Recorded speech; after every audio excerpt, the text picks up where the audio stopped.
How do you guys see it? What's the opportunity and where are you focusing to make an impact and make money? Well, we have a large cities group that works across all of our businesses, but about 3 or 4 years ago, we did something called a Green Cities Index, where we worked with 26 cities in the US, but also over 100 cities worldwide, and took a look at things like carbon, energy, waste, water, public transportation, green spaces, all kinds of factors to kind of see how were cities doing and what were the best practices. San Francisco, by the way, was ranked the #1 city in the US.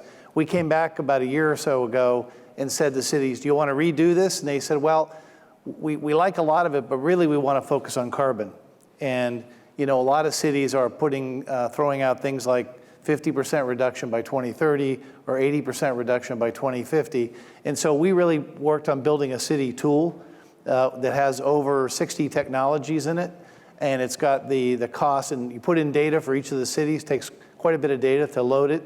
But once you get it in there, you can evaluate all these technologies because cities have a limited budget. And I think some really amazing things are coming out. We've done cities like Minnesota, San Francisco, I think Phoenix is in there now, Boston, Washington, D.C. in the U.S., and a bunch in Europe. And some interesting things, for example, in cities like Minnesota and Minneapolis, electric vehicles have a much bigger impact than electric rail, which isn't necessarily a good thing for Siemens, but it's an interesting finding. Other cities, light rail pays out better than converting more and more electric vehicles, things like that. Street lighting, for example, doesn't have as big a bang, LEDs, as people would think for the money.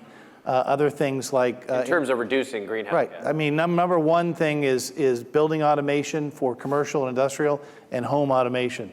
Those two things, managing energy demand, are by far and away the biggest players. And then electric vehicles turn out well. And there's 60 or 70 technologies in there. So it's pretty interesting, some of the findings. Cities have been spending money on some things that when you take a look at it, this isn't really where the big bang's going to come from. I can spend my money more wisely. So.